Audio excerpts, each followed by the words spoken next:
நீண்ட இடைவெளிக்கு பிறகு உங்களின் வரும் பதில்கள் மூலமா உங்களை சந்திக்கிறதுல மகிழ்ச்சி. ஆரம்பிக்கலாமா?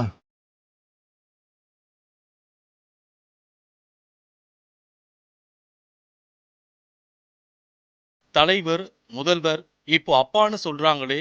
கட்சிக்காரங்க இயக்கத்துக்கு தலைவரானதுனால தலைவர்னு கூப்பிடுறாங்க. முதலமைச்சர் பொறுப்பில் இருக்கிறதுனால முதல்வர்னு அழைக்கிறாங்க. இப்போ இருக்கிற இளைய தலைமுறை என்ன அப்பான்னு அழைக்கிறத கேட்குறப்பவே ரொம்ப ஆனந்தமாக இருக்கு. காலப்போக்கில் மற்ற பொறுப்புல எல்லாம் வேற யாராவது வருவாங்க. ஆனால் இந்த அப்பா என்ற உறவு மாறாது. அந்த சொல் என்னுடைய பொறுப்புகளை இன்னும் கூட்டியிருக்குன்னு சொல்லுவேன். நான் இன்னும் தமிழ்நாட்டுக்கு செய்ய வேண்டிய கடமைகள் நிறைய இருக்குன்னு எனக்கு உணர்த்துது. பட்ஜெட் கூட்டத்தொடர் முடிஞ்சிருக்கு. தமிழ்நாட்டுக்கு இந்த பட்ஜெட்டால என்ன நன்மை கிடைச்சிருக்கு? தமிழ்நாட்டுக்கு இந்த பட்ஜெட்டால என்ன நன்மை கிடைச்சிருக்கு? தமிழ்நாட்டை முழுசா புறக்கணிக்கிறாங்க. கடந்த சில ஆண்டுகளாகவே தமிழ்நாட்டுக்கு எந்த நிதியும் இல்லை, பெயர் கூட சொல்றதில்ல. மாநிலங்களை கம்பேர் பண்ணி ஒன்றிய அரசு வெளியிடுகிற எல்லா புள்ளி விவரங்களையும் தமிழ்நாடு சிறப்பாக செயல்படுறதா ரிப்போர்ட் கொடுக்குறாங்க. ஆனால் பணம் மட்டும் தரமாட்டேன்னு முரண்டு பிடிக்கிறாங்க. மாநில அரசோட நிதியை வச்சு திட்டங்களை பண்ணுன்னு சொல்கிறாங்க. மாநில அரசோட நிதியை வச்சு நாம் பல திட்டங்களை செஞ்சுட்டு இருந்தாலும் ஒன்றிய அரசோட நிதி பங்களிப்பு கிடைச்சாதானே இன்னும் சிறப்பாக செயல்பட முடியும். நம்ம பசங்க படிக்கிறதுக்கான நிதியை கூட கொடுக்க மாட்டாங்கன்னா என்ன அர்த்தம்? ஏற்கனவே கொடுத்துட்டு இருந்த நிதியையும் கொடுக்காம நிறுத்தினா என்ன பண்ணுறது? இப்படி ஒன்றிய அரசு தொடர்ந்து நம்மளை வஞ்சித்து கொண்டே இருக்கு. நாமும் தொடர்ந்து போராடிக்கிட்டே இருக்கிறோம். இதில் நம்மளோட உரிமையை கேட்கிறதையே அற்ப சிந்தனைன்னு ஒன்றிய அமைச்சர் சொல்கிறாரு.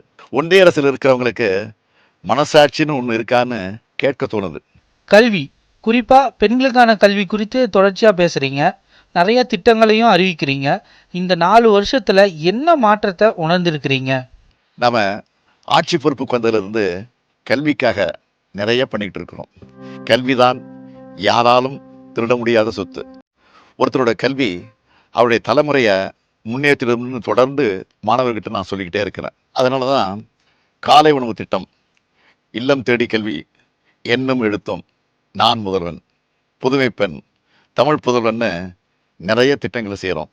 குறிப்பாக பெண்களுக்கு கல்வி அறிவு கிடைக்கணும்னு ஏராளமான திட்டங்களை செஞ்சுக்கிட்டு இருக்கிறோம். இதனால் ஏராளமானவங்க பயனடைஞ்சிக்கிட்டு இருக்காங்க. பயனடைஞ்ச பல பேர் பேசுகிற வீடியோக்களை நீங்களே கூட பார்த்துருப்பீங்க. இந்த திட்டங்களால் முன்னேறினவங்க எனக்கு கடிதம் எழுதுகிறாங்க. அதே போல் நான் கொடுக்குற அப்பாயின்மெண்ட் ஆர்டர் பெரும்பாலும் பெண்களுக்கானதாக இருக்கிறத பார்த்து நான் பெருமை அடைகிறேன். கல்விக்காக இன்னும் நிறைய செய்யணும்னு நினைக்கிறேன். கூட்டணி கட்சிகளின் கருத்துக்களை எப்படி பார்க்குறீங்க? முரண்கள் இருக்கா? கூட்டணி கட்சிகளின் கருத்துக்களை நான் ஆலோசனையாக தான் பார்க்குறேன், முரண்பாடாக நினைக்கிறது இல்லை. ஒரு குடும்பத்தில் வேலை செய்கிற ஆஃபீஸில் எல்லா இடத்துலையும் கருத்து வேறுபாடுகள் இருக்கத்தான் செய்யும். கருத்து சொல்வது ஜனநாயக உருவான உறவின் அடையாளம்தான். 2019 ஒன்றா சேர்ந்து தேர்தல் களத்தை சந்திச்சுட்டு வரோம். பாஜக எதிர்த்து வெற்றி பெறுவதில் இந்தியாவுக்கே எடுத்துக்காட்டாக இருக்கிறது திமுக தலைமையிலான கூட்டணி தான். கருத்து முரண்பாடுகளால் எங்கள் நட்புறவில் எந்த பாதிப்பும் இல்லை. டெல்லி முடிவுகள் இந்தியா கூட்டணி சம்மட்டி அடின்னு எதிர்க்கட்சி தலைவர் பழனிசாமி சொல்லியிருக்காரு. நான் ஏற்கனவே சொன்னது தான். பழனிசாமியோட அறிக்கை பார்த்தா பாஜகவோட அறிக்கையும் அதுதான் இருக்கும். அவருடைய வாய்ஸே பாஜகவின் டப்பிங் வாய்ஸ் தான். நாம் கள்ளக்கூட்டணி சொல்கிறத நிரூபிக்கிறார் பழனிசாமி, அவ்வளவுதான். இதெல்லாம் பேசுறதுக்கு முன்னாடி அவர் தன்னோட தோல்விகளை பற்றி யோசிச்சு பார்க்கணும். பெண்களுக்கு எதிரான பாலியல் குற்றங்கள் சம்பந்தமா நிறைய செய்திகள் இப்பெல்லாம் வருதே. பெண்களுக்கு எதிரான குற்றங்களில் நம்ம உடனடியாக ஆக்ஷன் எடுக்கிறோம். தவறு செய்கிறவங்க யாராக இருந்தாலும் கைது செய்கிறோம். பாலியல் குற்றங்களுக்கு இன்னும் கடுமையான தண்டனைகளை வழங்குவதற்கு சட்டமன்றத்தில் நானே சட்டம் கொண்டு வந்திருக்கிறேன். சிறப்பு நீதிமன்றங்களை கொண்டு வந்திருக்கிறோம். சீக்கிரம் தண்டனை வாங்கி கொடுக்குறோம். பாலியல் குற்றங்கள் செய்கிறவங்க அவங்க வீட்டில் இப்படி ஒரு குற்றம் நடந்தால் எப்படி எதிர்கொள்வாங்கன்னு நினச்சி பார்க்கணும். சோஷியல் மீடியாலாம் பார்ப்பீங்களா?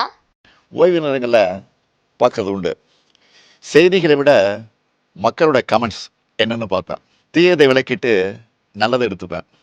யாராவது கோரிக்கை வச்சுருந்தா, அது நியாயமான கோரிக்கையாக இருந்தால் அதை தீர்த்து வைக்க சொல்லி சம்பந்தப்பட்ட அமைச்சர்களுக்கு அதிகாரிகளுக்கும் அனுப்பி வைப்பேன்.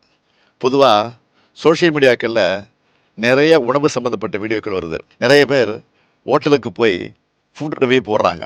இளம் தலைமுறையினர் ஃபுட்டுக்கு இம்பார்ட்டன்ஸ் கொடுக்கறது முதைய ஃபிட்னஸுக்கும் இம்பார்ட்டன்ஸ் கொடுக்கணும். வெளி மாவட்ட பயணங்களுக்கு போறப்போ கிடைக்கிற அனுபவங்களை பத்தி சொல்ல முடியுமா?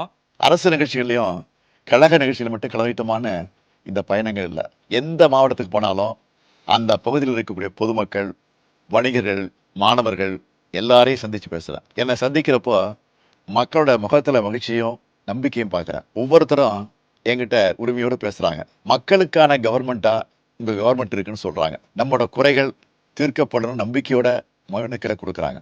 கூடுமான வரைக்கும் எல்லா மனுக்களுக்கும் தீர்வு காண்றோம். அந்த பிரச்சனையை தீர்க்க முடியலைன்னா ஏன் அதை செய்ய முடியலன்னு அவங்களுக்கு தெரியப்படுத்துகிறோம். அதே மாதிரி அவங்க முன்வைக்கிற கோரிக்கைகளையும் தேவைகளையும் செஞ்சு கொடுக்குறோம். மொத்தத்தில் இந்த வெளி மாவட்ட பயணங்கள் எனக்கு மன நிறைவாக இருக்குது. இன்னும் சொல்லணும்னா புது எனர்ஜியை தருது. மணிப்பூர்ல குடியரசுத் தலைவர் ஆட்சியை அறிவிச்சிருக்காங்களே, மிகவும் காலதாமதமான முடிவு இது. அந்த மாநில முதலமைச்சர் பிரேம் சிங் அவராக ரிசைன் பண்ணலை, வேறு வழி இல்லாமல் பதவி விலகி இருக்கிறார்.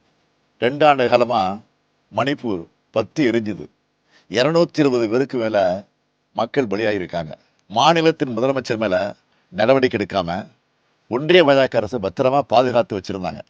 நடந்த வன்முறையோட பின்னணியில் மாநில முதலமைச்சரே சம்மந்தப்பட்டிருக்காருன்னு இப்போ அவர் பேசின ஆடியோ வெளியாகியிருக்கு. அதை பற்றி விசாரிக்கணும்னு உச்சநீதிமன்றம் உத்தரவிட்டிருக்கு. கூட்டணி கட்சியும் பாஜக எம்எல்ஏக்களுமே அவருக்கு எதிராக திரும்பிட்டாங்க. இந்த நிலையில தான் வேறு வழி இல்லாமல் அவரை ராஜினாமா செய்ய வச்சு குடியரசுத் தலைவர் ஆட்சியை அமுல்படுத்தியிருக்காங்க. பாஜக ஆளுகிற மணிப்பூராக இருந்தாலும் உத்தரப்பிரதேசமாக இருந்தாலும் இந்த அளவில் தான் சட்டம் ஒழுங்கு நிலைமை இருக்குது. இந்த லட்சணத்தில் இவங்க அடுத்த மாநிலத்தை பற்றி கூச்சம் இல்லாமல் பேசுகிறாங்க. நம்மளை பொறுத்த வரைக்கும் மணிப்பூரில் விரைவில் அமைதி திரும்பணும். மக்களை காக்கிற, மக்கள் விரும்புகிற மக்களாட்சி அமையணும்.